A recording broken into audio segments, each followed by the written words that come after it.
It's entitled, How the Flaws of H.R. 4405 Could Re-Victimize Epstein's Victims, Create New Victims, and Damage the Judicial System. It is dated today. Thank you. And it summarizes just 5 or 6 of the major concerns. Among them, it fails to fully protect victim privacy. It could create new categories of victims. It potentially jeopardizes grand jury secrecy. It fails to prohibit release of child sexual abuse materials that are not appropriately defined in the legislation. It jeopardizes future federal investigations, and we have national security concerns regarding classified information. We'll put this in the record because we need the legislative record to reflect what is the legislative intent behind this vote. I used to litigate cases. We would litigate federal statutes and whether or not they could survive, and legislative intent is important, and we need to say clearly for the record, as a Speaker of the House, I'm saying to you, this legislation that will pass today is flawed and it must be amended. The question is, why didn't we amend it here before we passed it? Because the authors won't allow it.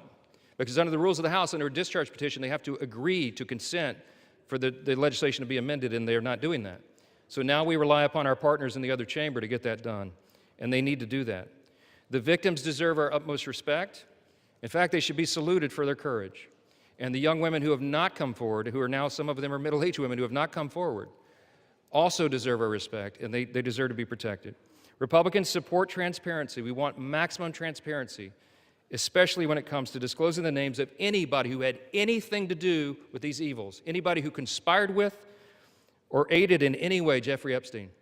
They must be brought to justice.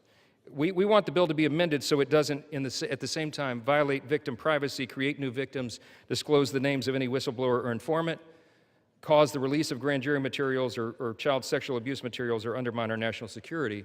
And if and when the Senate takes this up, we will work with our colleagues over there to make sure that these things are corrected. I'll just close with this simple thought. We've been at this a while. It's drug on for a while. But it's time for this to come to light. I expect that this will be a unanimous vote, and it will reflect what I think every member in this chamber, and I'll say this now, at least in recent days, every member of the chamber on the Democrat side, they didn't say anything for 4 years, but they're for maximum transparency now, and so is this side. But we want to do it in a respectful and careful manner so that we don't subject innocent people to further harm. And that has been the whole thing. I told all my members today I'll be voting yes on this, and I suspect almost everyone will. We'll send it to the Senate, and we hope it's corrected. Thank you for the time, Mr. Speaker, and I yield back. Gentleman reserves. The gentleman from Maryland is recognized. I'm yielding to Mr. Gomez for the sole purpose of making a parliamentary inquiry. Mr. Gomez is recognized. Mr. Speaker, I rise to ask a point of parliamentary inquiry. Is this an appropriate time to point out that the Republicans named children's savings account in their so-called One Big Beautiful Bill after Donald Trump, someone connected to one of the most notorious pedophiles in this country, or that the Speaker of the House just lied on the floor by stating that there was protections, there isn't protections for the victims in the Epstein bill? The gentleman is no longer recognized. The gentleman from Maryland, you are recognized. Thank you. I am prepared to close. I've got no more speakers on my side. The gentleman reserves. Gentleman from Ohio is recognized. Thank you, Mr. Speaker. No. Gentleman from Ohio has 30 seconds. Can I inquire how much time is remaining? 30 seconds.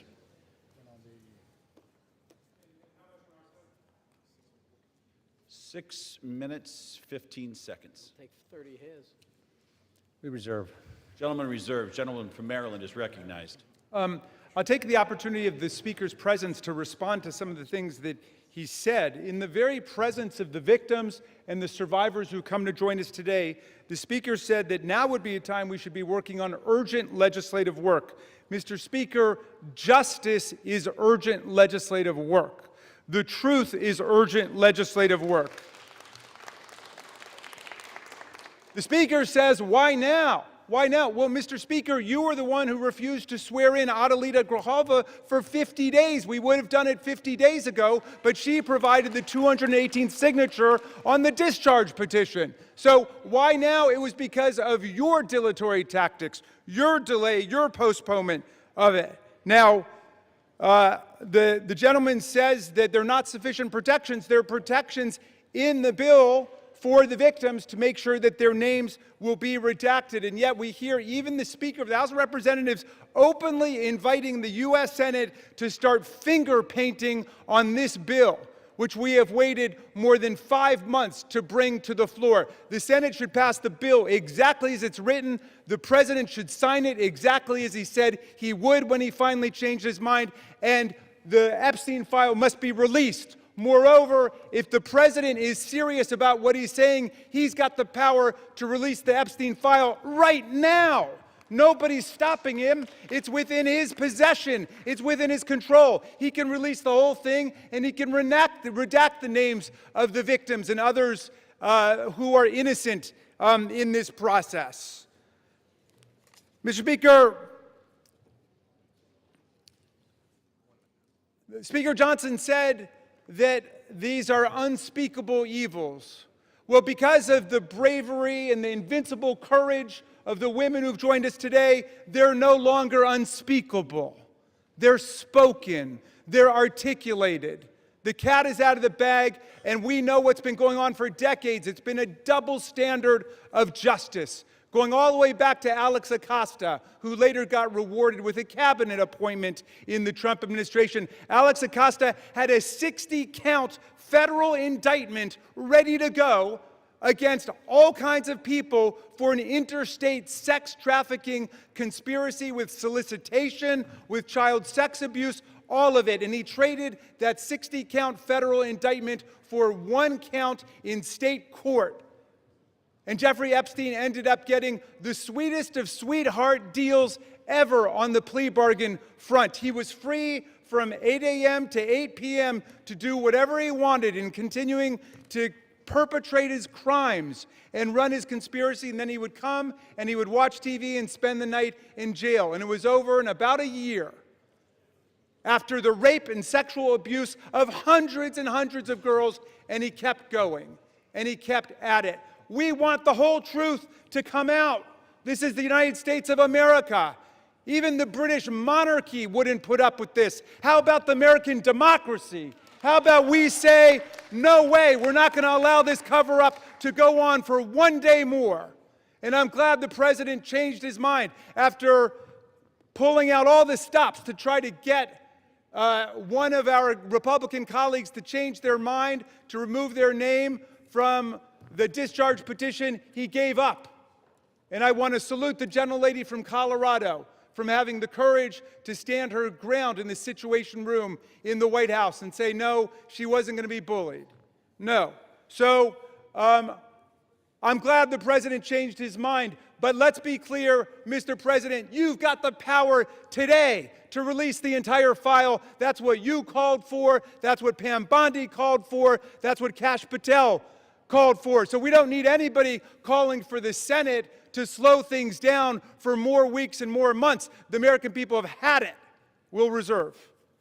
Gentleman reserves. Gentleman is reminded to direct your comments to the chair and not your colleagues. The gentleman from Ohio is recognized, and you do have 90 seconds remaining. Correction. Thank you, Mr. Speaker. I yield 30 seconds to the gentleman from Texas. Gentleman from Texas is recognized. The Democrat Party, with help from the dishonest media, used the Epstein files not to seek justice from the victims, but to smear President Trump. And it's sickening, quite sickening.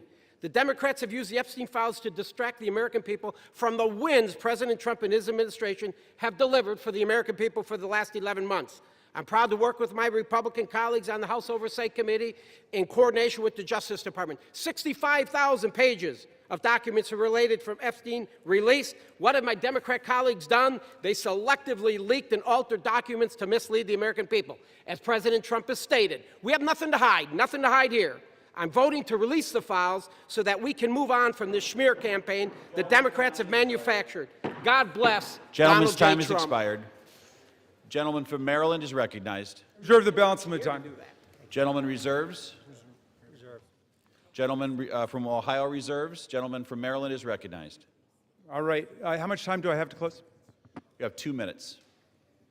Thank you, Mr. Speaker. And I want to thank all of America for tuning in to this. I want to thank Representatives Massey and Khanna, Representative Green, all of those who have insisted upon bringing the truth forward and a reckoning with the reality of one of the worst international child sex trafficking rings ever to exist in the United States, and the cover-up attendant to it. We've got the opportunity today to do justice for the victims, for the survivors who have come forward to say that the voice of the victims and the survivors must be put at the very center of our deliberations. Not shunted off to the side, not submerged, not subordinated, but put at the very center. We must hear from the people who themselves were victimized by this nightmare.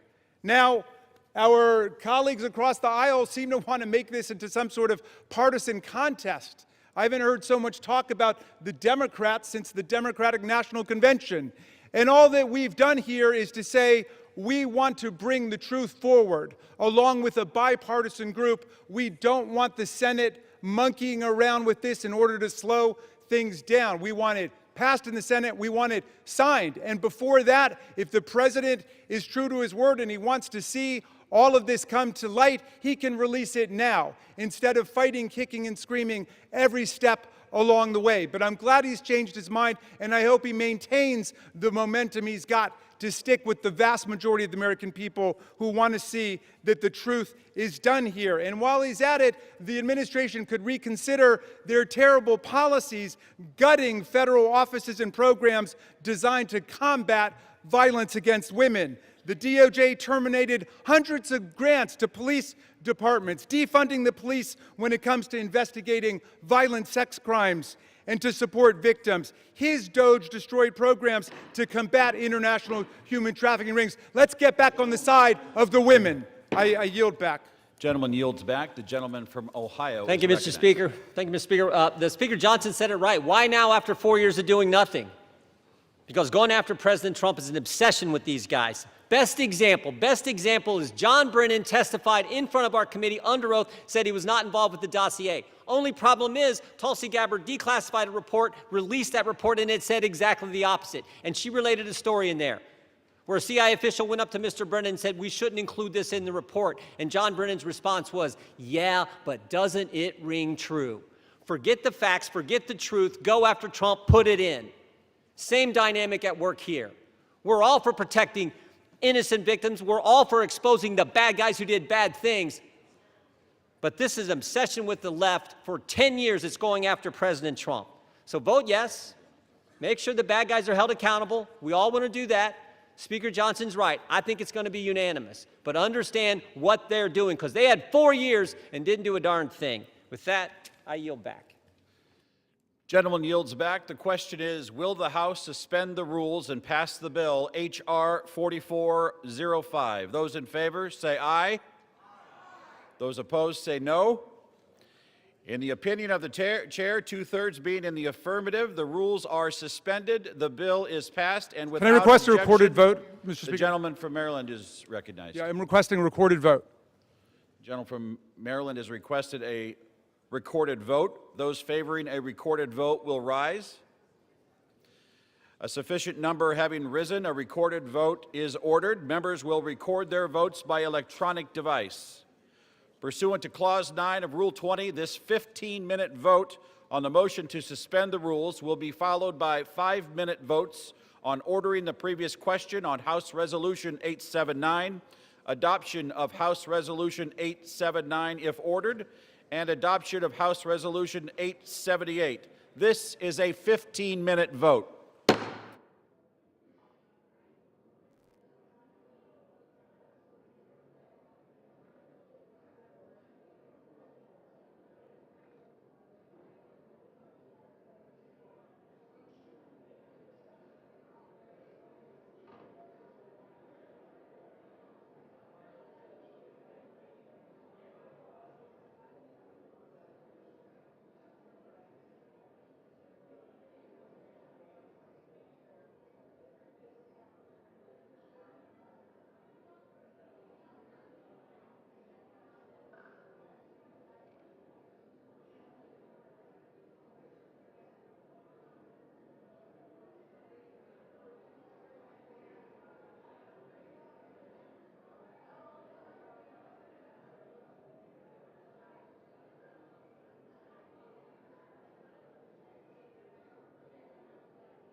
On this vote, the yeas are 427, the nays are 1. 2/3 being in the affirmative, the rules are suspended, the bill is passed, and without objection, the motion to reconsider is laid on the table.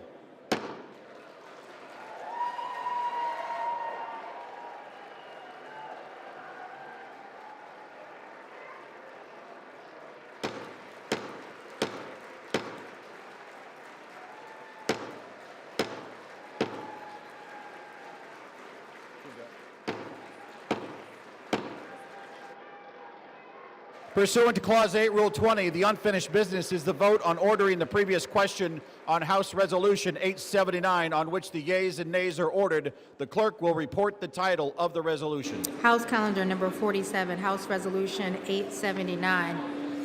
Resolution providing for consideration of the joint resolution, Senate Joint Resolution 80, providing for congressional disapproval under Chapter 8 of Title 5 United States Code of the rules submitted by the Bureau of Land Management relating to National Petroleum Reserve in Alaska Integrated Activity Plan Record of Decision, providing for consideration of the joint resolution, House Joint Resolution 130, providing for congressional disapproval under Chapter 8 of Title 5 United States Code of the rules submitted by the Bureau of Land Management relating to Buffalo Field Office Record of Decision and approved Resource Management Plan Amendment, providing for consideration of the joint resolution, House Joint Resolution 131, providing for congressional disapproval under Chapter 8 of Title 5 United States Code of the rules submitted by the Bureau of Land Management relating to Coastal Plain Oil and Gas Leasing Program Record of Decision, providing for consideration of the concurrent resolution, House Concurrent Resolution 58, denouncing the horrors of socialism, providing for consideration of the bill, H.R. 1949, to repeal restrictions on the export of import of natural gas, providing for consideration of the bill, H.R. 3109, to require the Secretary of Energy to direct the National Petroleum Council to issue a report with respect to the petrochemical refineries in the United States and for other purposes, providing for consideration of the bill, H.R. 5107, to repeal the Comprehensive Policing and Justice Reform Amendment Act of 2022, enacted by the District of Columbia Council, providing for consideration of the bill, H.R. 5214, to require mandatory pretrial and post-conviction detention for crimes of violence and dangerous crimes and require mandatory cash bail for certain offenses that pose a threat to the public safety or order in the District of Columbia and for other purposes. The question is on ordering the previous question. Members will record their vote by electronic device. This is a 5-minute vote.